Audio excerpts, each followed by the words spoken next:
I just deleted a 30-minute video about Robert F. Kennedy Jr. because of the fact that there's so much weird shit to talk about that I couldn't do it shorter. And I want to keep these videos around 10 or 15 minutes long. You don't have all day, neither do I. But apparently I do because I'm recording a second video. But let's just get into it. Robert F. Kennedy, all around son of Robert F. Kennedy Sr., of course, former Attorney General back in the 60s, former senator, former presidential candidate, assassinated in 1968. Robert F. Kennedy Jr., all-around weird guy, eats roadkill, had a brain parasite, swims in parasite-infested rivers, has a,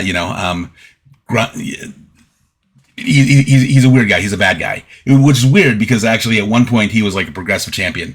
He was an environmental lawyer. He was suing, he was leading lawsuits against corporate polluters, and it was great. But that's not him anymore. He's gone down the conspiracy path, probably because there was money down there, and so now he's anti-vax, and he's talking about that, and he has cut $500 million of research money from mRNA research, the technology, the biotechnology that gave us the COVID vaccine.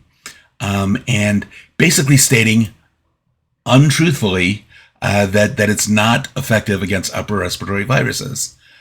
This is coming during a time when there is currently a New York, according to Kirsten Gillibrand, she said last week that New York is currently experiencing its worst flu outbreak in 15 years. There is a spread of measles. There are like 900 cases of measles across the country right now, and in particular among Texas Mennonites is where it's really bad.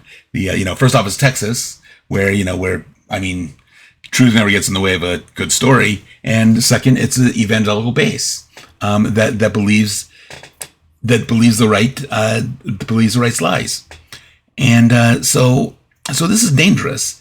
This is causing. We've got scientists that might leave the country over this. So we're going to lose intellectual power over this. We're also going to lose the vaccines themselves.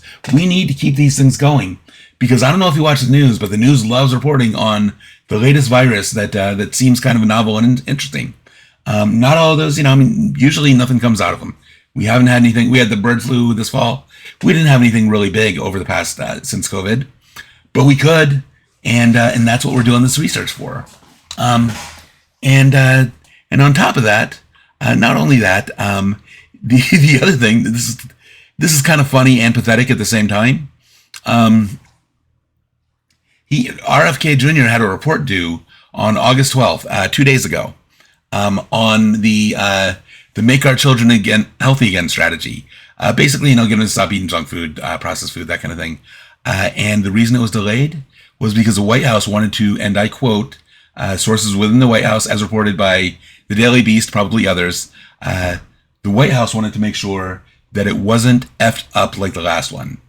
I don't know if you saw the news item back in the spring when the first version of this report was basically written by ChatGPT.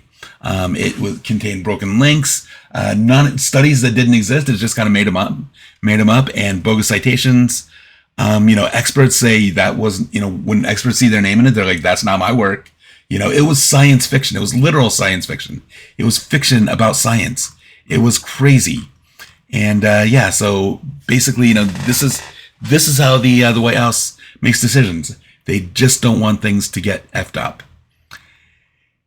And the other world consequence to this is that it inspires violence. All the anti-vaccine rhetoric, and there was a shooting at the CDC in the past couple of weeks. Specifically, the shooter said that the COVID vaccine was causing him depression and suicidal ideation, and so he went to looking to shoot up the CDC. He did end up killing a cop because collateral damage. That's what we're all about in this country. And don't even get me started on the fact that potential mass shooting. Scientists are warning, the rhetoric we're doing is dangerous. The the union that represents CDC workers have asked the CDC and HHS to make a formal statement condemning vaccine disinformation. As far as I know, they haven't done it. I haven't found a statement by them. If they have, it's news to me. And so yeah, it's, and this is what's dangerous. This is how they control us. This is the reason why vaccine disinformation happens is because of the fact that they put doubt in you, and RFK sets himself up as the only person you can believe on this thing. He tells you not to believe me because I'm a slave to the mainstream media. But I'll tell you what, CNN and MSNBC, not perfect. I'll never call them perfect, especially not CNN. But they've never been sued for $1 billion for telling lies. Well, let me correct that. They've never been sued by anybody but Trump for $1 billion for telling lies. And that's how they control you. That's basically the narrative they're telling you. And we're here. I'm making these videos because of the fact that I hope you listen to me. I hope that over time, as we keep talking, as we keep visiting with each other a couple times a week, hopefully daily, we form a little bit of circle of trust here because of the fact that they have a disinformation ecosystem already. That's how they won the presidency. That's how they won the Senate and the Congress and the House of Representatives. They have that. I'm here speaking because of the fact that I'm actually going to respected news sources, the Associated Press, yes, the mainstream media, the New York Times, ABC News, NBC News, CNN, places that are at least semi-reputable. They're going to Fox News where, Fox News is a new tactic. I don't know if you've seen this.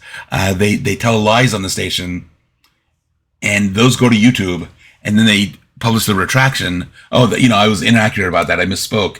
But nobody ever sees that part. They only see, the damage is done. And so we're here. I'm hoping that by talking about this, that I'm just one of 1,000 voices, 1,000 progressive voices making videos, speaking up, trying to prepare you, trying to energize you to vote, to make a plan to vote in your midterm elections, in your special elections, in your primary elections. This is important, people. I don't know how much of a constitution we're going to have left by this time next year, but we need to make sure that we're standing on it, that we are doing our duty, what it expects of us, to vote to get this kind of stuff out of office. And there's one other reason. So that was my inspiring, rock the vote, get out there kind of speech. There's one other reason why I wanted to talk about this, and that is because one of the big lies that that RFK tells is that mRNA viruses have aborted fetus debris in them. So basically, when you get vaccinated, you're being injected with aborted fetus cells. This is not true. It is true that let me find the exact information, but it is true that that the vaccine was developed by a rubella component grown in cell lines from a single abortion in the 1960s. What we have today, so basically, they needed a DNA base. Think of it maybe as your sourdough starter. It comes from, it has an origin. It comes from a place, but you're not getting that original origin. You're not getting the fetal cells. You're getting the DNA coding information that the vaccine needs to do its job. You're getting that, but there's no aborted fetal material in the vaccine. And I want to make sure that this is half the reason I wanted to make this video, is to get people, is to tell people, to help people be armed so that they know that when somebody brings that up, that they know that it is common to use fetal tissue in research, but that doesn't mean that that single fetus is propagating through everybody's body. And when you're injected, especially because he's trying to stoke fear among the pro-life crowd, and I wanted to talk a little bit about that because me, as a progressive, as a liberal, I am not an atheist. I would call myself a faith-leaning agnostic. Sometimes I call myself a Christo-Taoist because I do think the Tao Te Ching has a lot to share with us. I don't believe that the Bible is God's infallible word, but I do think that there may be a higher power. I think that a lot of stories about Jesus are pretty rad. Flipping tables and washing feet and hanging out with lepers and hookers and all that. That was a party guy. Because he was forgiving them. So I just wanted to address that and say that if you are religious, there's a space for you in the progressive movement. There's a space for all of us. But if you're religious and concerned about this, first off, don't worry about the fetal tissue. That is a lie. Okay, so let's just brush that off. And now let's talk about religious leaders around the world are encouraging this. Ultra-Orthodox rabbis are out there saying anybody who can get vaccinated should. The Vatican is saying it is morally acceptable to be vaccinated. It is not cooperation with abortion. Imams, saving one life is saving all humanity. That's kind of beautiful.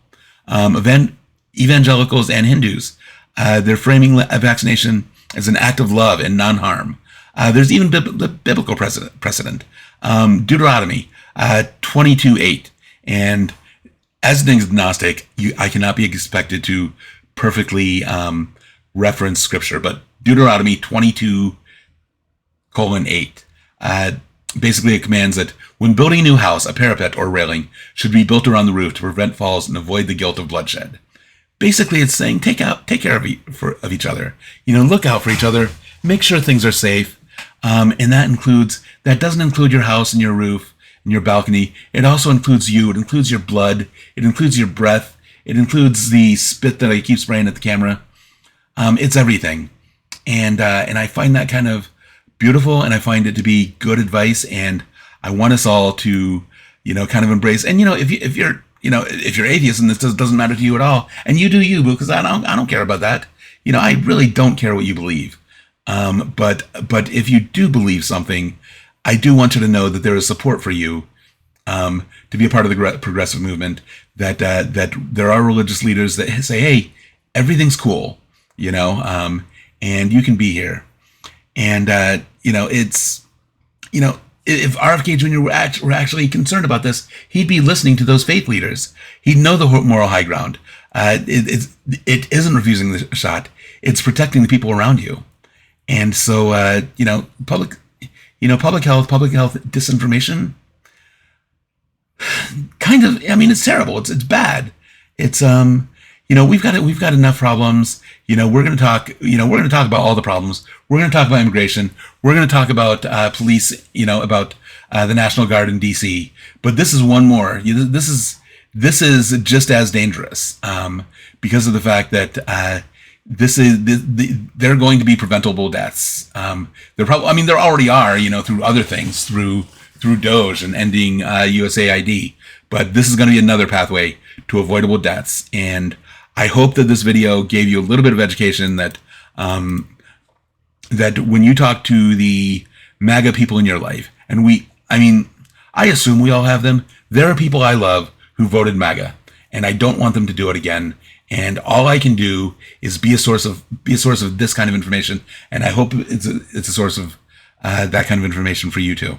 So thank you for watching.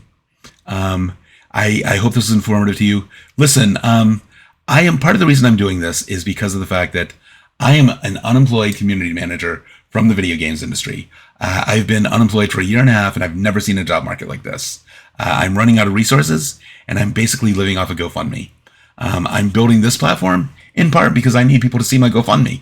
If you enjoyed this, if you want to support me as I grow as a YouTube creator, as I do research and help us sort of navigate, having just talked for a half hour, my voice is a little bit raw. But I would really appreciate, $5, thrown my way. You don't have to. Obviously you don't have to. I can't force you to do anything. I don't even know you. But I hope we start building this community. I hope you'll like and comment and subscribe. Comment down below. Let's have a conversation. I really want to know what your take is. Maybe you have experience of this. Maybe you are a nurse or a researcher or a doctor, and you have something to say. I'm just a dude that wants you to read up on this stuff. But if you're an better expert than me, I would love to hear from you. So until next time, hopefully I want to do a video tomorrow about the National Guard in DC. But let's have a great conversation here. Let's form a community. Nobody's here yet. This is a brand new YouTube channel. Get on the ground floor. There will be no IPO. You will not make any money off of it, but we're going to have some fun. All right. I'll talk to you later. Thanks a lot, guys. Bye.